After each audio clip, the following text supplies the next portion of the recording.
There are moments in history when a single piece of information, whispered in the wrong ear or read by the wrong eyes, can unravel everything. When knowledge becomes both a privilege and a death sentence. When literacy, that basic human right we take for granted, transforms into the most dangerous weapon a man can possess. This is the story of a man who could read when he wasn't supposed to.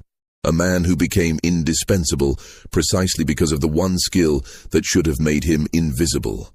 And how one sentence, hidden in a pile of correspondence, revealed a truth so devastating that it would seal the fate of everyone who knew it. Some secrets are meant to stay buried in ink and paper. Some letters should never be opened. And some men should never learn to read. The Charleston plantation district sprawled across the South Carolina low country like a patchwork of cotton and rice fields, each property a small kingdom unto itself. The year was 1852, and among the dozens of estates that lined the Cooper River, the Hightower plantation stood out not for its size, though it was considerable, but for its reputation as a place where everything ran with mechanical precision. Samuel Hightower had inherited the property from his father 15 years earlier, and in that time he had transformed it into one of the most profitable operations in the region. While other planters struggled with crop failures and market fluctuations, Hightower's yields remained consistently high. While others complained about labor problems and runaways, his plantation operated like clockwork. The secret, or so he told his peers at the Gentlemen's Club in Charleston, was efficiency, systems, order, and perhaps most importantly, finding the right person for the right task. Thomas was that person. He had arrived at the Hightower plantation as a child, purchased at auction in Charleston when he was barely 9 years old. The auction record listed him simply as boy, healthy, no defects. But there was something about the child that had caught Samuel Hightower's attention that day. The way the boy's eyes followed the auctioneer's written notations, the way his lips moved slightly as if sounding out the words on the signs around the market. Most buyers wouldn't have noticed. Most buyers wouldn't have cared, but Samuel Hightower had noticed, and he had cared very much. The plantation office was a modest building adjacent to the main house, filled with ledgers, correspondence, bills of sale, and the endless paperwork that accompanied running a large agricultural operation. It was here that Thomas spent most of his days, and it was here that he became what no enslaved person was supposed to become: educated. The education hadn't happened all at once. In the beginning, Thomas had simply been assigned to clean the office, to keep the papers organized, to maintain the filing system.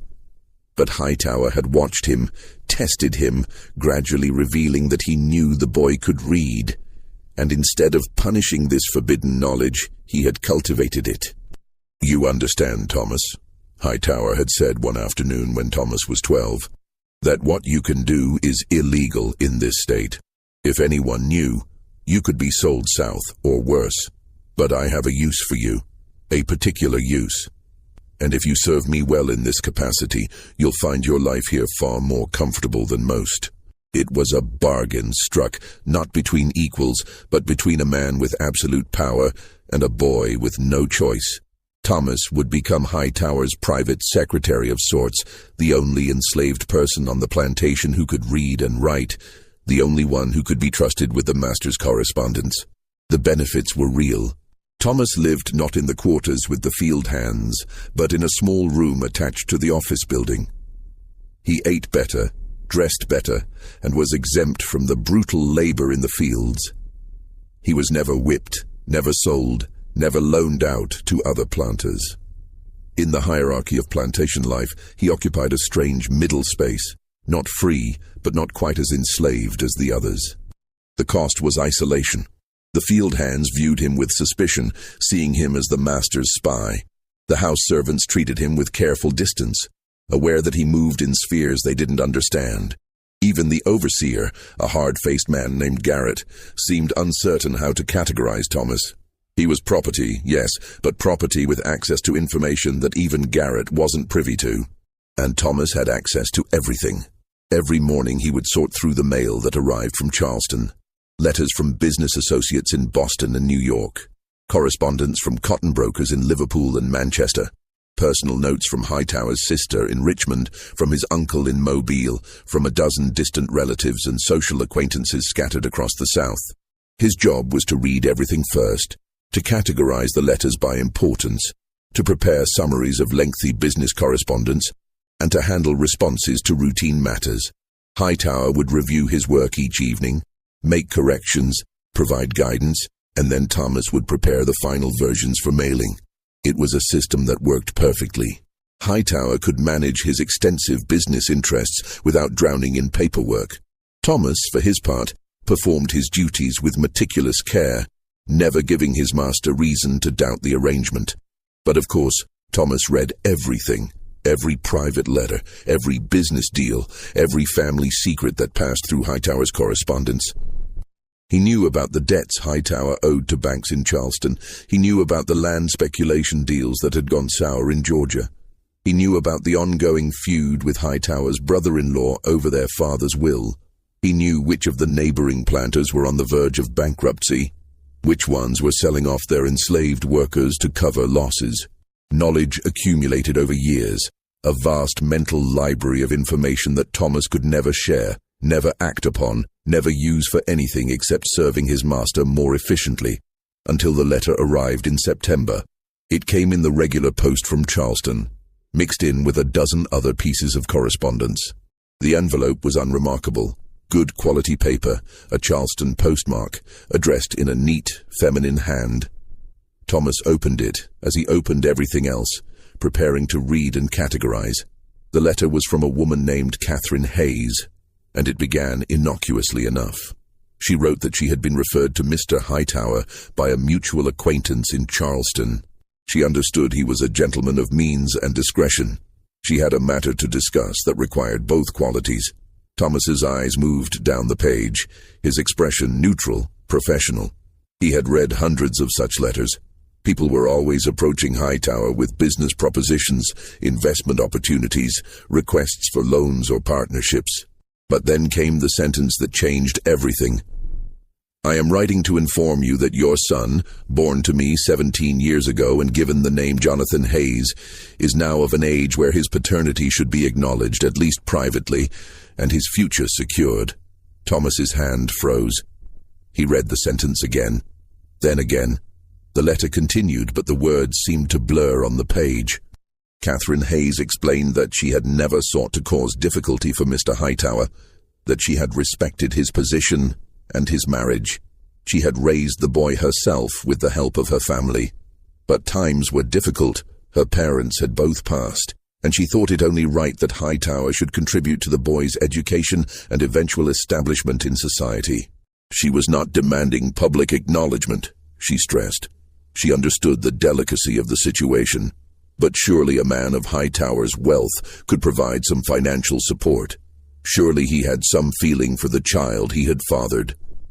The letter was polite, almost apologetic in tone. There was no threat in the words, no hint of blackmail. But the implications were devastating. Samuel Hightower had a son, a white son, born out of wedlock to a woman in Charleston. A son he had never acknowledged, never mentioned. A son who, if his existence became known, could create a scandal that would rock Charleston society and potentially destroy Hightower's marriage. Thomas set the letter down carefully on the desk. His heart was pounding, but his face remained impassive. This was information he was not supposed to have. Information that was dangerous beyond measure. In the complex social hierarchy of the antebellum South, a man's reputation was everything. Extramarital affairs were quietly tolerated among the planter class, but a child from such a liaison, especially one acknowledged however privately, created legal and social complications. There was the wife to consider, Martha Hightower, who came from one of Charleston's oldest families and had brought substantial property to the marriage. There was the question of inheritance, of legitimate versus illegitimate children. There were the whispers, the speculation, the knowing looks at social gatherings. And there was something else, something that Thomas understood with absolute clarity. He was now the only person on the plantation, perhaps the only person in the world outside of Catherine Hayes herself, who knew this secret. The question that occupied his mind for the rest of that morning was simple. What was he going to do about it? The obvious answer, the safe answer, was nothing. He would file the letter with the others marked as requiring Hightower's personal attention. He would not speak of it, not think of it, not acknowledge that he understood its significance. He would do his job exactly as he had always done it. But something held him back from filing the letter in the usual way. Perhaps it was the cumulative weight of 12 years of reading other people's secrets. Perhaps it was the strange, bitter knowledge that came from being the invisible observer of so many lives more privileged than his own. Perhaps it was simply curiosity, the very human need to know what would happen next. Whatever the reason, Thomas did something he had never done before. He made a copy of the letter. It was risky. If Hightower ever discovered that Thomas was keeping copies of correspondence, the consequences would be severe. But Thomas had become skilled over the years at handling paper, at writing quickly and neatly, and he had access to everything in the office: paper, ink, sealing wax, envelopes. He worked through the lunch hour when he knew he wouldn't be disturbed. His hand moved steadily across the page, reproducing Catherine Hayes's neat script as closely as he could. When he was finished, he had 2 letters that looked nearly identical. He placed the original in the pile for Hightower's evening review and hid the copy inside one of the old ledgers on the bottom shelf of the office bookcase. That evening, Hightower reviewed the correspondence as usual. Thomas watched from across the office, organizing papers, but his attention was focused on his master's face as those eyes moved down the page of Catherine Hayes's letter. Hightower's expression didn't change. That was the first surprise. His face remained calm, almost blank, as he read the letter once, then again. When he finally set it aside, his movements were deliberate, controlled. "Thomas," he said, his voice level. "Yes, sir. This letter from Miss Hayes. Prepare a response. Tell her that her letter has been received, that the matter will be given consideration, and that she should expect further correspondence within the month. Be polite but non-committal." "Yes, sir." "And Thomas, this letter and any response to it are to be filed separately, not with the general correspondence, do you understand?" "Yes, sir." Hightower's eyes met his for just a moment, and in that moment, Thomas saw something he had rarely seen in his master's face. Uncertainty. Not fear, exactly. Hightower was not a man who frightened easily. But there was a calculation happening behind those eyes, a weighing of options and consequences. "You understand, of course," Hightower said carefully, "that everything that passes through this office is confidential. That discretion is the cornerstone of your position here." "I understand, sir." "Good. See to that letter, then." The response was drafted, reviewed, and sent. The original letter was filed in a locked drawer of Hightower's desk, separate from all other correspondence. And life on the plantation continued as if nothing had changed. But everything had changed. Over the following weeks, Thomas watched Hightower with new attention. The master made 2 trips to Charleston that fall, which was unusual. Typically, Hightower conducted business through correspondents and trusted agents, visiting the city only a few times a year. These trips were brief, just a day or 2 each, and Hightower offered no explanation for them beyond vague references to business matters. More letters arrived from Catherine Hayes. Thomas opened and read each one before passing them along to Hightower. The tone of the letters shifted gradually from polite request to increasing concern. Miss Hayes wrote that she had expected more than just acknowledgement. She had hoped for specifics, an amount, a plan, some concrete indication that Hightower intended to fulfill his obligations. Her circumstances, she wrote, were becoming difficult. Her son was bright, deserved education, opportunities. Surely Mr. Hightower could understand a mother's concern for her child's future. Hightower's responses, which Thomas dutifully drafted under his master's guidance, remained polite but evasive. The matter was being considered. Arrangements took time. Patience was required. By November, the tone of Catherine Hayes's letters had changed again. Now there was an edge to them, a hint of desperation or perhaps frustration. She wrote that she had been patient for 17 years. She had asked for nothing during all that time, had kept her silence, had protected his reputation. She thought such loyalty deserved recognition. It was in this letter that she mentioned, almost casually, that her son Jonathan had expressed interest in traveling to visit his father's plantation. The boy was curious about the man who had given him life, even if he couldn't give him a name. Perhaps a visit could be arranged. Hightower's face when he read that letter was a study in controlled rage. He dictated a response that was notably colder than previous correspondence. Such a visit would be impossible, he wrote. Entirely inappropriate. Miss Hayes needed to understand that there were boundaries to what could be accommodated, limits to what discretion allowed. Thomas copied that letter too, adding it to his secret archive in the ledger. The response from Catherine Hayes came 2 weeks later, and it was the shortest letter yet. Just 3 sentences. I see that I have misjudged your character. I believed you to be a man of honor. Perhaps I was wrong. Hightower crumpled that letter in his fist after reading it, then smoothed it out again carefully and filed it away. He said nothing to Thomas, gave no instructions for a response. But Thomas could see the tension in his shoulders, the tightness around his eyes. Something was going to happen. Thomas could feel it in the atmosphere of the office, in the way Hightower now seemed to view every piece of correspondence with suspicion, in the frequency of his visits to Charleston. In December, Garrett, the overseer, received orders to hire additional guards for the plantation. This was unusual. The plantation had never had more than 2 men serving in that capacity, and their duties were primarily to patrol the property at night, to watch for runaways or unauthorized visitors. Now, suddenly, there were 4 guards, and they seemed to be paying particular attention to the main road that led to the plantation entrance. Thomas heard the whispers among the house servants. There had been threats, they said. Someone had written to the master, demanding money. Thieves or criminals of some kind. That's why the guards had been hired. But Thomas knew better. He knew exactly what Hightower was afraid of. The day before Christmas, a man arrived at the plantation gate. He was young, perhaps 17 or 18, well-dressed in the manner of Charleston's middle class. He told the guards that his name was Jonathan Hayes, and he wished to speak with Mr. Hightower on a matter of personal importance. The guards, following their instructions, turned him away. They were polite but firm.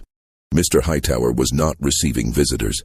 If Mr. Hayes had business to discuss, he should conduct it through proper channels, through correspondence.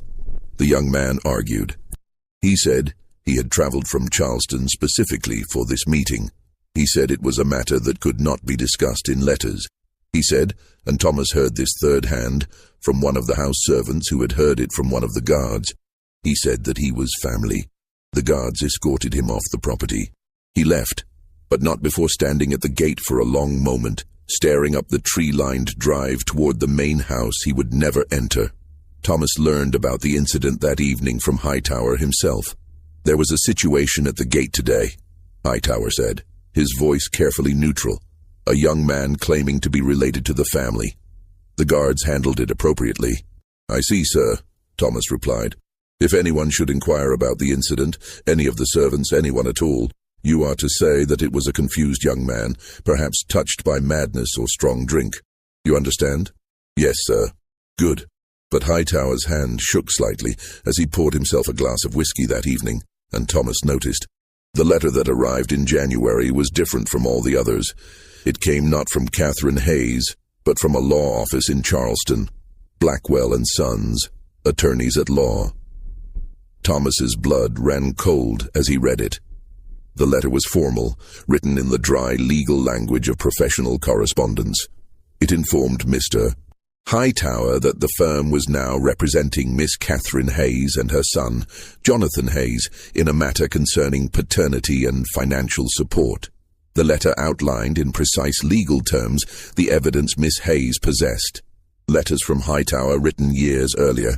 Letters Thomas had never seen from before he had come to work in the office.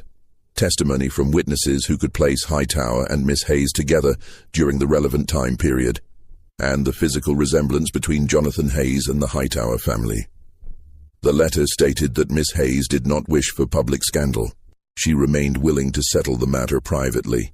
But she required concrete action, formal acknowledgement of paternity in a legal document, a substantial sum to cover the costs of Jonathan's upbringing and education, and provisions for Jonathan's future.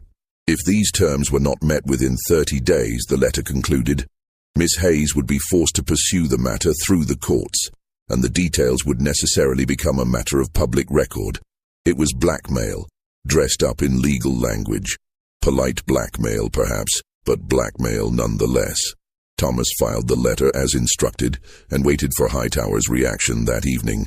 There was a long silence in the office after Hightower finished reading. The only sound was the ticking of the grandfather clock in the corner and the scratch of Thomas's pen as he worked on routine correspondence at the side desk. "Thomas," Hightower finally said, his voice strange, distant. "Yes, sir." "How long have you worked in this office?" The question caught Thomas off guard. 12 years, sir. Since I was 12 years old." 12 years, Hightower repeated. "And in all that time, have you ever betrayed a confidence? Ever spoken of the business that passes through this room?" "No, sir. Never." "No," Hightower agreed. "You've been perfectly loyal, perfectly discreet, which is why I find myself in an unusual position, Thomas. I need to trust you with something that goes beyond our usual arrangement." Thomas set down his pen, giving Hightower his full attention. "This matter with the Hayes woman," Hightower continued. "It's complicated, messy, the kind of thing that can destroy a man if it's not handled properly." He paused, seeming to choose his words carefully. "I need someone who can travel to Charleston on my behalf, someone who can deliver a message or perhaps retrieve something, someone who won't ask questions or speak of what they've seen or heard." "I understand, sir." "Do you?" Hightower's eyes were sharp now, calculating. "Because what I'm about to ask you to do, it's outside the normal scope of your duties. It may require you to be clever, to think on your feet, and it absolutely requires your complete silence." Thomas nodded slowly. "What would you need me to do, sir?" Hightower stood and walked to the window, looking out over the dark plantation grounds. "I need you to deliver a response to the lawyers, in person, not through the mail. And I need you to make it clear, very clear, that I will not be extorted. That if Miss Hayes wishes to pursue this matter in court, she should understand that the full weight of the Hightower name and resources will be brought to bear. That such a course would be ruinous for her and her son. You want me to threaten them, sir?" "I want you to make them understand reality," Hightower corrected. "Miss Hayes has lived a comfortable life in Charleston because I have provided for her, quietly, over the years. She owns her house because I arranged the purchase. She has enjoyed a certain social position because I ensured she had the means to maintain it. If she chooses to make this matter public, all of that ends. She'll be revealed as a woman who carried on an affair with a married man who conceived a child out of wedlock. Her son will be labeled a bastard. They'll both be ruined socially, and I'll make certain they're ruined financially as well." Thomas listened carefully, his face neutral but his mind was racing. This was a side of Hightower he had never seen so directly. The cold calculation, the willingness to destroy those who threatened him. "I'll need papers," Thomas said carefully. "Travel documents explaining why I'm going to Charleston. A letter of introduction to the lawyers, perhaps, so they'll agree to meet with me. All of that will be arranged," Hightower assured him. "You'll travel under the guise of conducting routine business for the plantation. As far as anyone else knows, you're simply picking up supplies or delivering crop samples. But your real purpose will be to deliver my message to the Blackwell firm and to gauge their seriousness. If they're reasonable, there may be room for a small settlement, something that satisfies Miss Hayes without acknowledging anything publicly. If they're intransigent, well, then we move to other strategies. When would you want me to leave, sir?" "Tomorrow," Hightower said. "The response needs to be delivered before the 30-day deadline they've imposed. I'll have everything ready for you in the morning." That night, Thomas lay awake in his small room, staring at the ceiling. He thought about the secret archive of letters he had been copying and hiding in the office ledger. He thought about Catherine Hayes and her son, turned away at the plantation gate. He thought about the power dynamics that governed his entire existence. Hightower's absolute authority over him, but also Thomas's unique access to information that could destroy his master.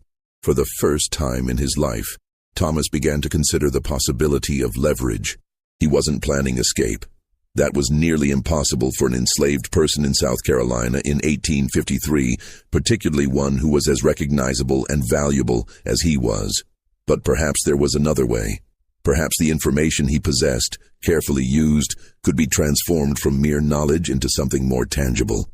Security, protection, maybe even eventual freedom. The ideas were dangerous, bordering on suicidal, but they were there, taking shape in his mind as he listened to the sounds of the plantation at night. The next morning, Hightower provided Thomas with everything he needed. Travel papers identifying him as the property of Samuel Hightower and authorized to travel on plantation business, a letter of introduction to the Blackwell law firm, a sealed envelope containing Hightower's formal response to their demands, and a small purse of coins for expenses. Garrett, the overseer, was instructed to escort Thomas to Charleston in the plantation wagon, to see him to the lawyer's office, and to wait while the business was conducted. Hightower was taking no chances that Thomas might attempt to run or to deviate from his assigned task. The journey to Charleston took most of the day. Garrett drove in silence, his weathered face unreadable. He had been given his instructions and would carry them out without question or curiosity. That was the kind of man he was. Charleston in January was cold and grey, the streets busy with commerce despite the chill. The law office of Blackwell & Sons was located near the waterfront in a respectable brick building that housed several professional firms. Garrett waited with the wagon while Thomas climbed the stairs to the second-floor office. The clerk who greeted him was a young white man who looked at Thomas with undisguised suspicion and curiosity. It was unusual, after all, for an enslaved person to arrive at a law office with business to conduct. "I'm here on behalf of Mr. Samuel Hightower," Thomas explained, showing the letter of introduction. "I have a response to the correspondence sent to Mr. Hightower regarding the Hayes matter." The clerk's eyebrows rose. "I see. Wait here." He disappeared into an inner office, and Thomas heard low voices in discussion.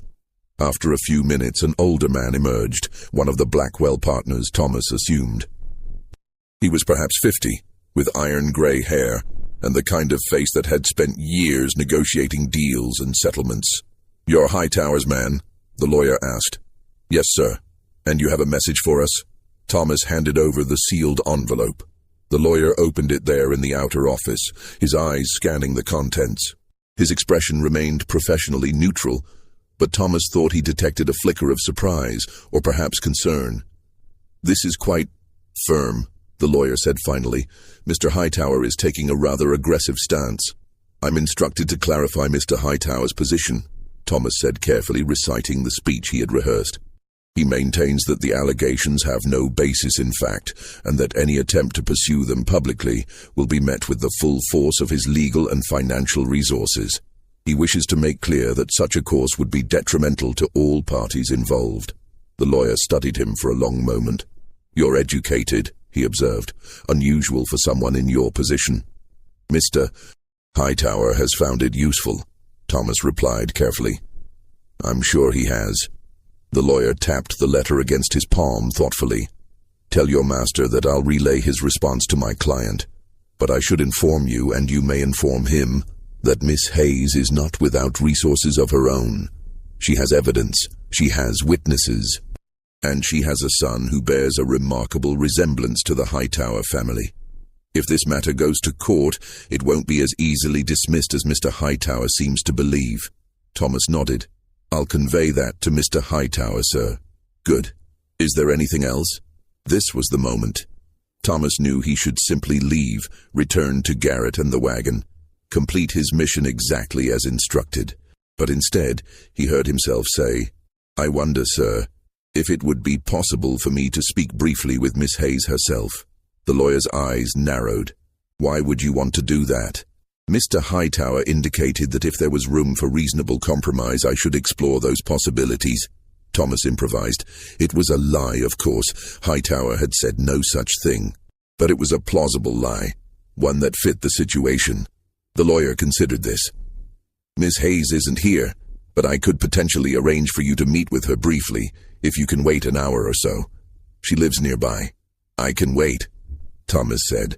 The hours stretched to nearly 2, but finally a woman arrived at the law office.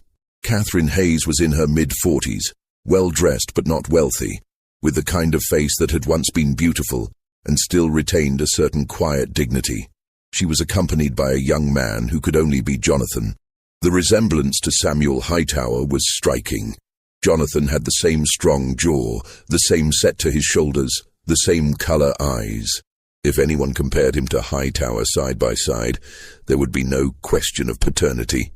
The meeting took place in a small conference room, with the lawyer present but standing slightly apart, allowing Thomas and Catherine Hayes to speak. "You work for Samuel?" she asked, and there was something in her voice, not quite bitterness, but a kind of tired resignation. "Yes, ma'am. I manage his correspondence." "So you've read my letters?" "Yes, ma'am. And what do you think of them?" "Of me? A woman trying to extort money from her former lover." There was a challenge in the question. Thomas chose his words carefully. "I think, ma'am, that you're trying to provide for your son. I understand that." Catherine Hayes studied him for a long moment. "Samuel sent you here to frighten me, didn't he? To make me understand that he'll destroy me if I persist. He sent me to deliver a message." "Yes, ma'am." "Well, you can tell Samuel that I'm not frightened." Her voice was steady. "I've lived with this secret for 17 years. I've raised Jonathan on my own, with minimal help from the man who fathered him. I've asked for nothing, demanded nothing until now. But my son deserves better than what I can provide for him alone. He deserves an education, opportunities, a future, and his father has the means to provide those things." Jonathan stood silently beside his mother, and Thomas saw something in the young man's eyes. Not anger, exactly, but a kind of quiet determination. He was old enough to understand the situation, to know what his mother was fighting for. "Ma'am," Thomas said slowly, "may I speak frankly? Please. Mr. Hightower will not acknowledge Jonathan publicly. He cannot. It would destroy his marriage, his social position, potentially his business relationships. No argument or legal threat will change that fundamental reality." "Then what are you suggesting?" Catherine Hayes asked. "I'm suggesting that perhaps there's a middle ground, an arrangement that provides for Jonathan's future without requiring public acknowledgement. A trust of some kind, perhaps, or a settlement that appears to have nothing to do with paternity. Something that gives Jonathan the opportunities he deserves while protecting Mr. Hightower's reputation." The lawyer who had been listening spoke up. "That's actually not far from what we initially proposed, before Mr. Hightower's aggressive response." Thomas nodded. "I think if the proposal were presented in the right way, there might be room for negotiation. But it would require patience, discretion, and a willingness to accept less than complete victory on both sides." Catherine Hayes looked at her son, then back at Thomas. "You're very well spoken for someone in your position. Samuel chose his confidential secretary well." "Thank you, ma'am." "Why are you helping us?" she asked suddenly.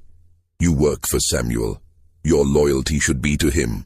It was a fair question, and Thomas didn't have a simple answer. "I'm not sure I'm helping anyone, ma'am. I'm simply trying to prevent a situation that would hurt everyone involved, including Mr. Hightower." That much was true, at least partially. But there was another truth beneath it, one Thomas was only beginning to acknowledge to himself. He was tired of being invisible, of accumulating knowledge he could never use, of watching other people's lives and dramas unfold while his own life remained static, controlled, owned. This situation, dangerous as it was, represented something else. It represented possibility. Thomas left the law office with a promise that he would speak to Hightower about alternative approaches to settlement. Garrett drove him back to the plantation in the same taciturn silence as before, unaware that the meeting had gone far beyond a simple delivery of a message. When Thomas reported to Hightower that evening, he carefully edited his account. He described the lawyer's reception of Hightower's letter, conveyed the warning that Miss Hayes had evidence and witnesses, and suggested that a settlement, carefully structured to avoid any admission of paternity, might be the most practical solution. Hightower listened, his face unreadable. "You spoke only to the lawyer?" he asked. Thomas hesitated for just a fraction of a second. "The lawyer and his client, sir. She arrived while I was there. The lawyer thought it might facilitate understanding if we spoke briefly." "I see." Hightower's eyes were sharp, suspicious. And what was your impression of Miss Hayes? She's determined, sir, but I believe she's also practical. She wants security for her son, not scandal. If that security can be provided without public acknowledgement, I think she would accept such an arrangement. And you came to this conclusion based on a brief conversation. Based on the tone of her letters, the lawyer's comments, and yes, the conversation, sir. Hightower stood and walked to the window again, that same position he had taken during their previous difficult discussion. You've been useful today, Thomas. More useful than I expected. But I need you to understand something clearly. This matter is extremely delicate. The wrong word to the wrong person could be devastating. Your discretion isn't just requested, it's absolutely required. I understand, sir. Do you? Hightower turned to face him. Because I'm beginning to wonder if you understand too much. If your access to my correspondence has given you ideas, ambitions perhaps. The moment stretched between them, dangerous and charged. Thomas kept his face carefully neutral, his voice steady. I have no ambitions beyond serving you faithfully, sir, as I have for 12 years. Good, Hightower said, but there was something in his tone that suggested he wasn't entirely convinced. Good. Then we'll continue as we have been. I'll consider the options for settlement.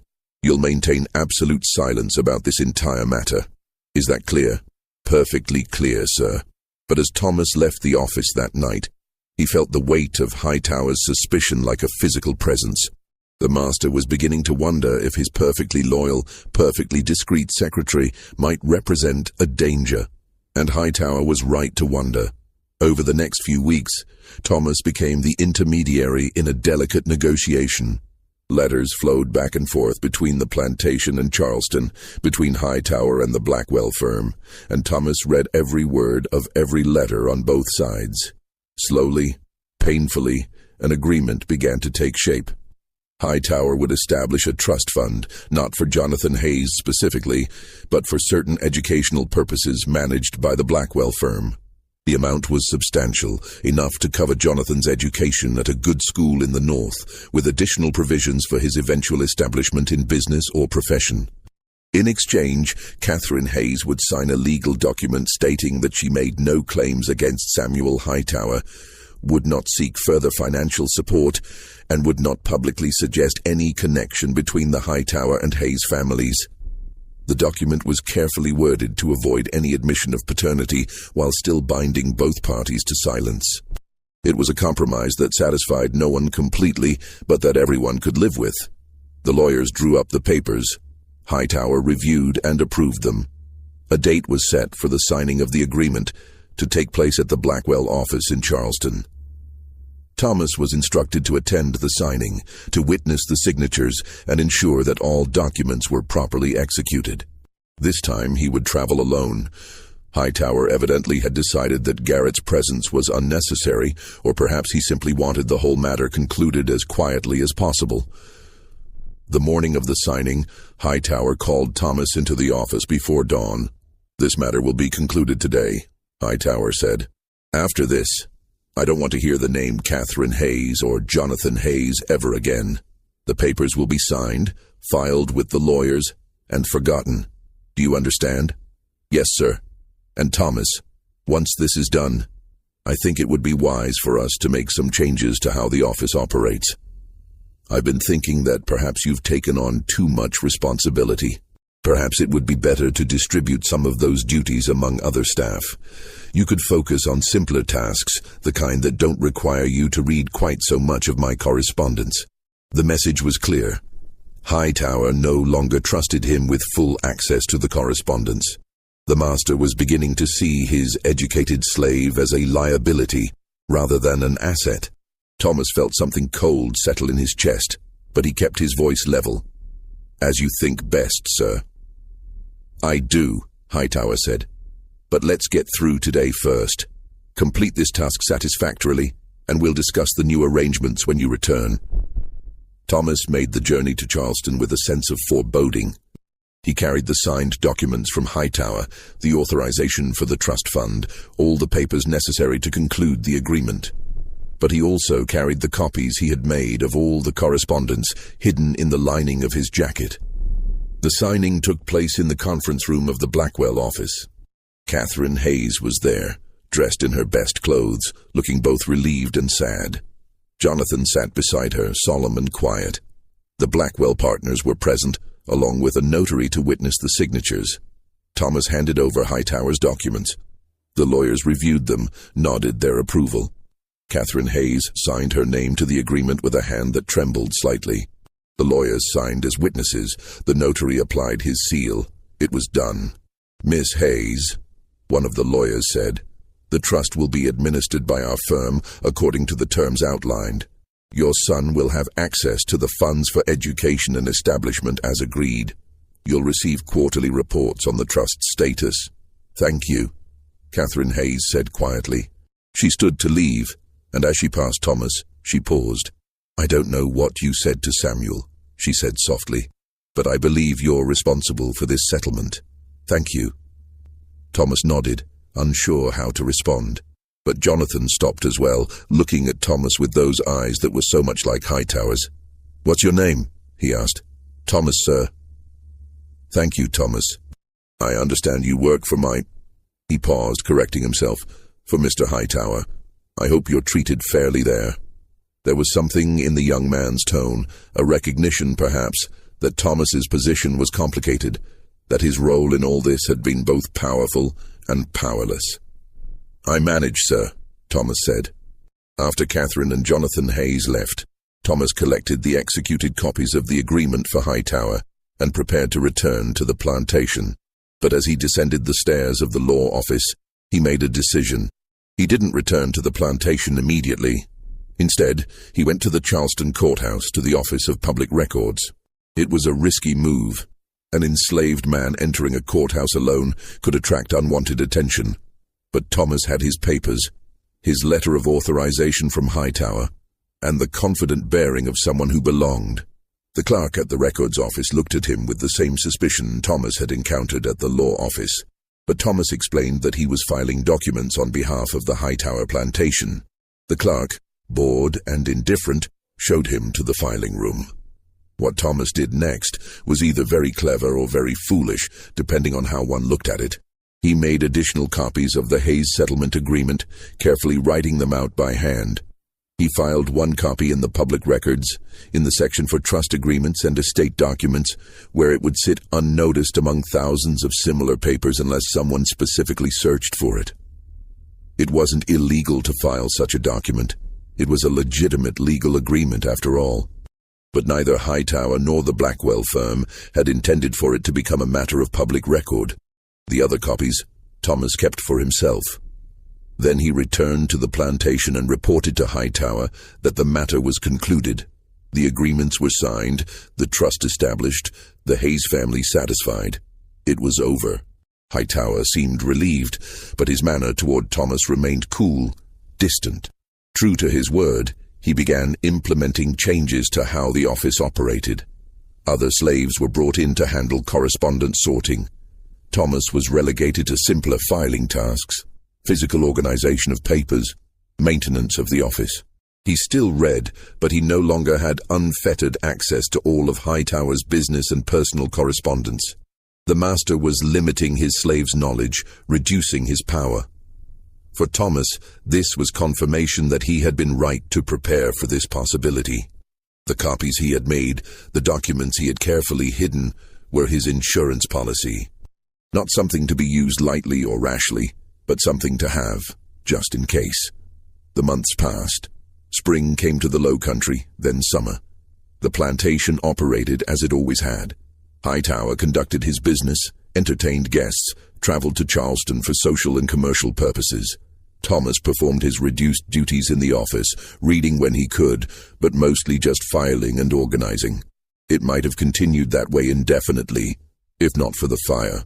It started in the middle of a hot July night in one of the storage buildings near the gin house. No one knew how it began. Perhaps a lantern left burning, perhaps a spark from someone's pipe, perhaps spontaneous combustion in the cotton lint that accumulated in such buildings. However it started, it spread quickly. The alarm was raised, and every able body on the plantation was mobilized to fight the fire. Bucket brigades formed, drawing water from the river. Men beat at the flames with wet sacks. Hightower himself was there, directing the effort, his face smoke-stained and desperate. The storage building was lost, but the main gin house was saved. So was the main house, though it had been terrifyingly close to catching. By dawn, the fire was out, leaving behind charred ruins and exhausted people. It was during the chaos of fighting the fire that Thomas noticed something strange. Garrett, the overseer, was missing. Thomas saw him briefly when the alarm first sounded, saw him running toward the fire with the others. But at some point, during the long night, Garrett had disappeared. In the morning, Garrett's body was found in the rubble of the storage building. He had apparently been trapped inside when the roof collapsed. It was a tragic accident, everyone agreed. Garrett had been trying to save equipment or records stored in the building and had been caught by the collapsing structure. But Thomas wondered. Garrett had been a hard man, often cruel, but he wasn't stupid. He wouldn't have entered a burning building unless he had a compelling reason. 2 days after the fire, Hightower called Thomas into the office. The master looked exhausted, aged by the stress of the fire and its aftermath. "Thomas," he said, "I need you to do a complete inventory of the office records. The fire has made me aware of how vulnerable our documents are. I want to know exactly what we have, what's missing, what needs to be recreated." "Yes, sir. Start with the locked drawers and the confidential files. I want a complete accounting." Thomas spent the next week on the inventory. He worked methodically, cataloging every paper, every ledger, every piece of correspondence. And when he reached the locked drawer where the Hayes correspondence had been filed, he found it empty. Every letter from Catherine Hayes, every response from Hightower, every piece of documentation related to the settlement, all of it was gone. Thomas stared at the empty drawer for a long moment, his mind working. Then he went to find Hightower. "Sir," he said, "the Hayes correspondence, it's missing from the confidential files." Hightower looked up from his desk, his face carefully neutral. "Is it?" "Yes, sir. The entire file is gone. Perhaps it was misfiled, or perhaps I moved it to another location for safekeeping. I wouldn't worry about it, Thomas." But Thomas saw the truth in his master's eyes. The papers hadn't been misfiled. They had been deliberately removed, and Thomas was suddenly certain that Garrett hadn't died in a tragic accident. He had been in that building because he'd been ordered to be there, perhaps to destroy records, perhaps to retrieve something. And the fire had been no accident either. Hightower had decided to erase all evidence of the Hayes affair, and he had been willing to sacrifice Garrett to do it. Thomas felt a chill run through him, but he kept his voice steady. "Of course, sir. I'll continue the inventory." "You do that," Hightower said, and turned back to his work. That night, Thomas lay awake, thinking about his hidden copies of the correspondence, about the documents he had filed in the Charleston courthouse. He had thought of them as insurance, as leverage. Now he realized they were something else. They were evidence of a crime. If Hightower had murdered Garrett to cover up the Hayes affair, then Thomas possessed the proof of what the master had been so desperate to hide. The letters showed the timeline, the motive, the master's growing desperation as Catherine Hayes persisted in her demands. But what could Thomas do with that knowledge? He was an enslaved man. He had no legal standing, no right to testify in court against a white man, no way to bring charges or seek justice. The information that might have been powerful in free hands was nearly worthless in his. Nearly, but not quite. Because there were people who would be very interested in such information. Catherine Hayes, for instance, the Blackwell law firm. Perhaps even Martha Hightower, the wife who had been betrayed. Information might not be power in the direct sense, but it could be currency in the right circumstances. Thomas began to formulate a plan. It was dangerous, perhaps suicidal, but he was beginning to realize that his position was already precarious. Hightower no longer trusted him, no longer valued him as he once had. And if the master was capable of murdering Garrett to protect his secrets, what would he do to the slave who actually knew those secrets? In September, Thomas found his opportunity. Hightower was traveling to Richmond for business, a trip that would keep him away for at least a week. Before leaving, he gave Thomas instructions for routine matters to be handled in his absence. "I'll be staying with my sister, Mrs. Fairmont," Hightower said. "If anything urgent arises, you can send correspondence there. Otherwise, maintain the regular operations until I return." "Yes, sir." The day after Hightower left, Thomas went to Garrett's widow, a worn woman who had lived in a small house at the edge of the plantation. She had been given a small pension after Garrett's death, enough to survive but not much more. "Mrs. Garrett," Thomas said, "I need to ask you something about your husband, about the night of the fire." She looked at him with tired, suspicious eyes. "What about it? Did he say anything to you that evening? Anything about what he was planning to do? Why do you want to know?" Thomas hesitated, then decided on honesty. "Because I don't think his death was an accident. I think he was doing something for Mr. Hightower, something dangerous, and the fire was part of it." Mrs. Garrett stared at him for a long moment. Then slowly she nodded. "He said Mr. Hightower had asked him to take care of something that night. Some papers that needed to be gotten rid of. He was supposed to burn them in the storage building, make it look like they were lost in an accident with a lamp. But something went wrong. The fire spread too fast and he couldn't get out." "Did he say what papers?" "No, just that they were important, that Mr. Hightower didn't want anyone to find them." Her voice broke. "My husband died protecting that man's secrets, and what did I get for it? A pittance of a pension and this shack to live in." "Would you be willing to tell this to someone else?" Thomas asked. "Someone who might be able to do something about it? Who would listen to me? Or to you? We're nothing. Hightower owns this plantation, owns everyone on it. Who's going to take our word over his?" "Maybe no one," Thomas admitted, "but maybe it's worth trying." He left Mrs. Garrett to think about it and made his way back to the office. There, he carefully retrieved his hidden copies of the Hayes correspondence from their hiding place in the old ledger. He also drafted a letter addressed to the Blackwell law firm in Charleston, explaining what he believed had happened to Garrett and why. It was a letter that could get him killed if it was intercepted. But it was also his only chance to use what he knew before Hightower decided to eliminate the risk Thomas represented. He had one of the house servants, a woman named Mary who sometimes traveled to Charleston to purchase supplies, deliver the letter for him, telling her only that it was urgent business correspondence that needed to reach the law office immediately. Then he waited. The response came faster than he expected. 3 days after Mary delivered the letter, a carriage arrived at the plantation. It contained not lawyers, but a county magistrate and 2 deputies. They asked to speak with Thomas. The interview took place in the plantation office, the very room where Thomas had spent so many years reading Hightower's correspondence. The magistrate was a heavy-set man with shrewd eyes, and he listened carefully as Thomas explained what he knew. "These are serious allegations," the magistrate said when Thomas finished. "You're accusing Mr. Hightower of murder. Based on what?" "The word of Garrett's widow, some missing correspondence, the fact that papers were destroyed in a fire." "Based on the pattern, sir," Thomas said carefully. "The Hayes affair, the increasing pressure, the sudden fire that conveniently destroyed the evidence, and Garrett's death. It's all connected. And you have proof of this." Thomas handed over the copies of the correspondence. The magistrate read through them slowly, his expression growing more serious. "Where did you get these?" "I made copies, sir. Part of my duties was to maintain records. I thought it wise to keep duplicates of important correspondence." "And Mr. Hightower knew you were keeping these copies?" "No, sir." The magistrate studied him. "You're putting yourself in a very dangerous position. You understand that? Whether or not we can prove anything against Hightower, you've admitted to secretly copying your master's private correspondence.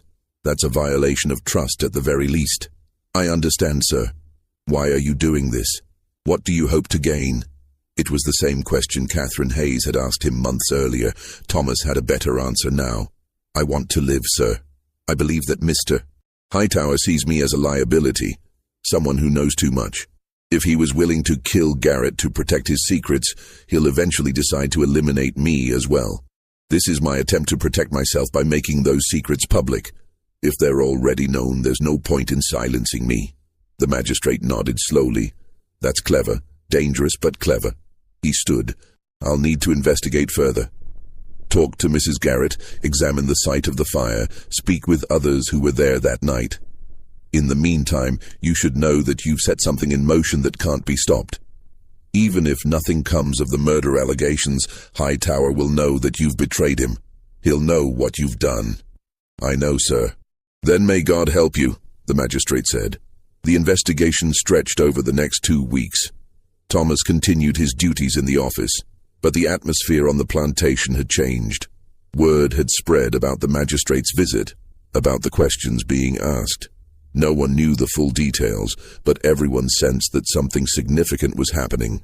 Hightower returned from Richmond to find his plantation under scrutiny. When he learned what Thomas had done, his rage was cold and controlled but absolute. "You've destroyed everything," he said, facing Thomas in the office. "Everything I built, everything I protected. For what? Your freedom? Do you think the magistrate cares about you? You're a slave, Thomas. Your testimony means nothing. You've sacrificed everything, including your own life, for nothing." "Maybe," Thomas said, "but at least people know now. Miss Hayes knows.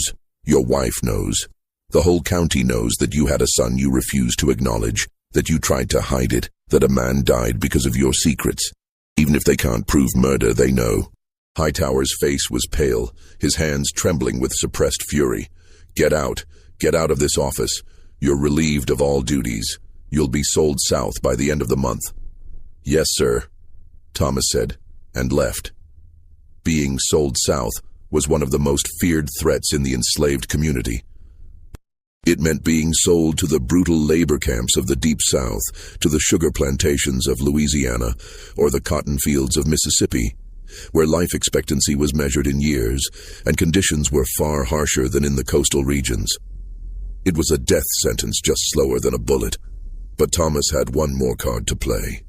The documents he had filed at the Charleston courthouse had been more than just insurance.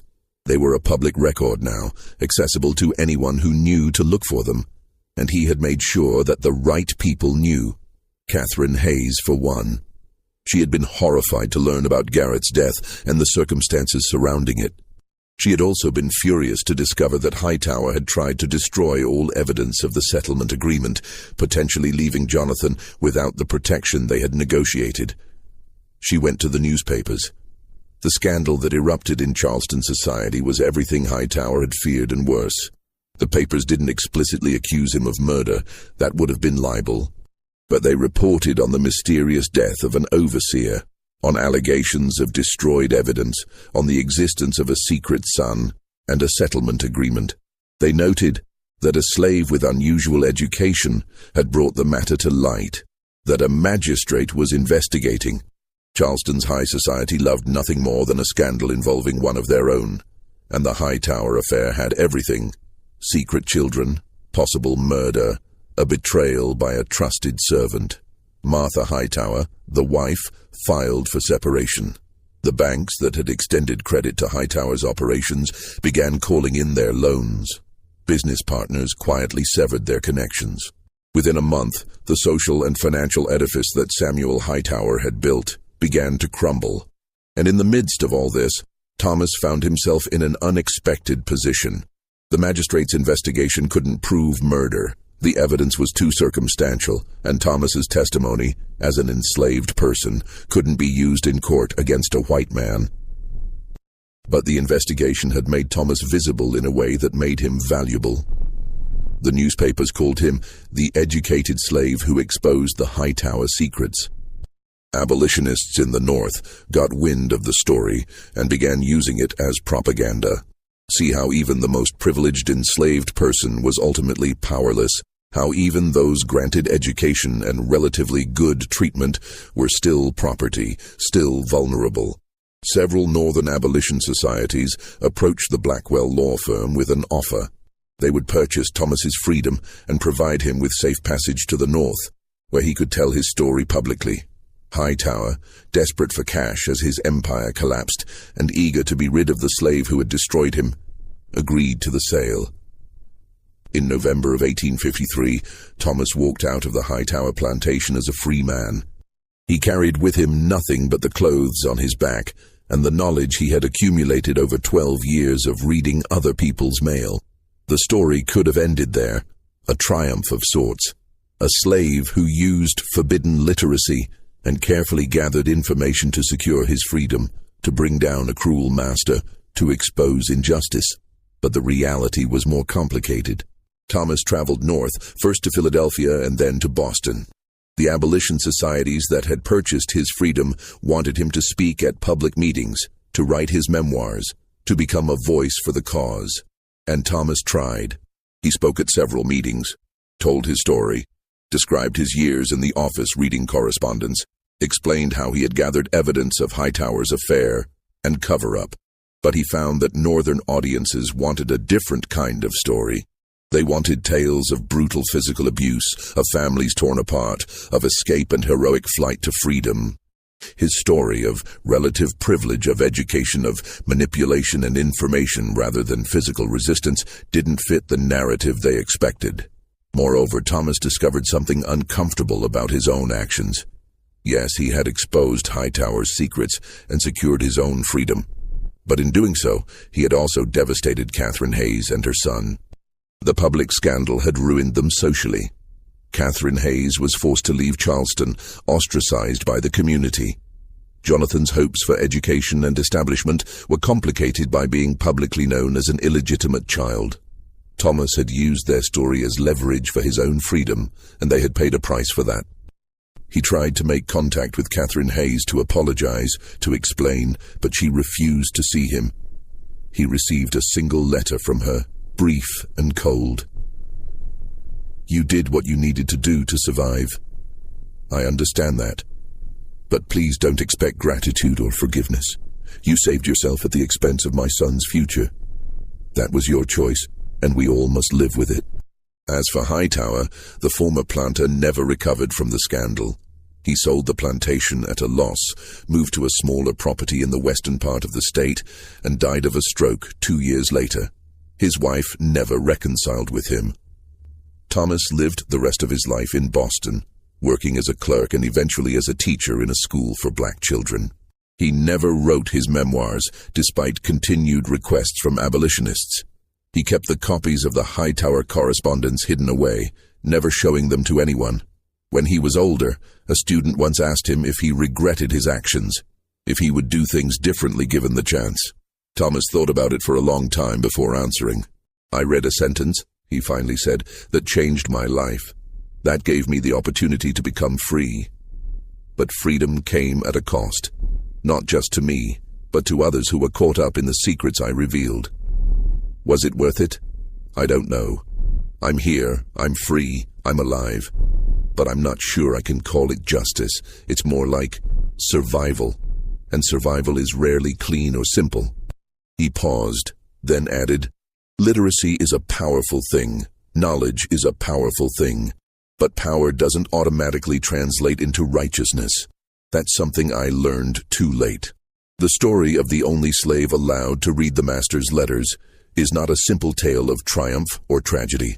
It's a story about the complicated nature of power and knowledge, about the moral ambiguities of survival under oppression, about the unintended consequences of revealing secrets. One sentence changed everything, but whether that change was for better or worse depends on who you ask and what price they paid for the truth. Thomas died in 1889 at the age of 58. Among his personal effects was a locked box containing copies of letters written more than 35 years earlier. His students wondered why he had kept them, what significance they held, but Thomas had never explained, and the letters, like so many secrets, went with him to the grave.